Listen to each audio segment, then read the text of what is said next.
So let's see in detail something about the main thread. So as I told, that main thread is a thread. When a Java program starts up, one thread begins running immediately. This is usually called the main thread of our program because it is the one that is executed when our program begins. So as soon as any Java program begins, there is a thread which will be created instantly, and this is called the main thread. Okay, main thread. It is the thread from which other child threads will be spawned. So suppose that we have this much of lines of program, then one main thread is running and it is going down and it is executing. Now if we want to create any child thread, then this main thread only will create the child thread. How? By simple thread, by simple that thread, as I told, that thread t equal to new thread, and we pass the runnable. So in that way, the main thread will create any of the child thread, child 1, child 2 in the between. So this will work parallelly, this will work parallelly, and this will go parallelly. But yeah, so every Java program has one default thread, and that is called main thread. If you want, you can create child threads. If you don't want, don't create it. But one thread, that is main thread, will be always alive. It will only die when the whole program finishes. Okay, so often it must be the last thread to finish execution because it performs various shutdown actions. The main thread is created automatically when our program is started. To control it, we must obtain a reference to it. This can be done by calling method current thread, which is present in the thread class. This method returns a reference to the thread on which it is called. The default property of the main thread is 5. The default priority is 5, and for all remaining user threads property will be inherited from parent to the child. So it is telling the default priority of a main thread is 5, and if you create any of the child thread from the main thread, okay, like T1 or T2, so this will also get the priority as 5. Its priority will be also 5. It will inherit. If by chance from main thread you have changed the priority to 6, then these all will also get the 6 priority. Okay, which we can see here in the diagram. It is quite clear that we have our JVM, and as soon as a program starts, for each program it gets a main thread, and JVM also has a their one other thread which they create for JVM will create for itself, and that will manage the other daemon threads like garbage collector, because see JVM always needs to collect the garbage, so those garbage collector also need to be alive. So that is also a thread. Basically, that is called daemon thread. Daemon means which will die when all the other threads will die. So, but for each and every program, we have a main thread, and from main thread, when we invoke the start method, okay, we generally go to the child thread A, child thread B, and from here we can again create another thread. So main thread will be always there, and we can have the other child threads there. So now we will go to the program which is explaining this main thread. So this is our class which is main thread, and it is extending that thread class. Okay. Now what we can do is we can remove this and we can see how it is running because that is not required. Okay.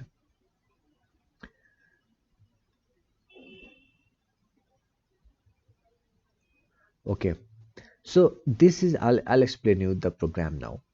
So this is our main class which is called main thread, which has our main method. Okay, let me first fix this. As I told that these things are there in our thread class, so we can if we want to insert 10, either we can give 10 or we can just write thread dot mean priority or thread dot max priority. So if you go there, if you will see that in thread class we have this constant mentioned as 1. So that's why I am using this as thread.main priority, or I could have simply removed this and I could have just inserted one here. Fine. So let's run it. I hope it will run now. For using that only, we were extending thread here, but I feel that this is not required. We can actually use the constant there. So this is our main method. Okay, this is our main method. So what I told that every Java program has a default thread. Now how to confirm that? So when we do thread.current thread, so this returns the instance of the current thread on which is working now. So this will return the thread, and when we do the thread.get name, we see that the current thread name is main. So basically Java will set the name of the main thread as main. So here we got main. We have not set anywhere the thread name as main, but we got it. Why? Because we first took the current thread instance, and when we did t.get name, we got the main. It confirms that every Java program has a main thread. Okay. Now, if we change the name from main to geeks, okay, because I have taken this example from geeks for geeks. So if I change the name from main to geeks, then what happened that after name change, obviously it will print geeks. Okay.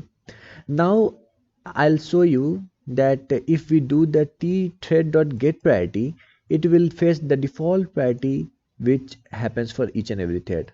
In our case, it is 5, which is like default priority as I told earlier also is 5. So since we have not set the priority of the main thread, it is started by the program itself. So that's why we are getting it as 5. Now we are altering the priority and we have set the priority to the max priority which is 10. Okay, now we have changed to 10. Again we did get priority, so it will confirm that yeah, we have 10. Now what we are doing, we are looping from 5 times and we are printing main thread. So main thread is getting printed here. Now what we are doing, we are creating a child thread. So child thread ct equal to new child thread, and how we can be confirmed that this is a child thread? This is because this child thread class is extending the thread class. So as soon as we will do child thread ct equal to new thread, this will create a new thread and a parallel execution will start from here. Okay. Now what we are doing ct.get priority. We have not hit the run method right now. Sorry, start method right now. But thread is created, so this is in the new stage. Right now thread is in new stage. Since we have not invoked the start method, it will not go to the run method of this class. Okay, so before invoking start, what we are doing, we are first checking out what is the priority of this thread.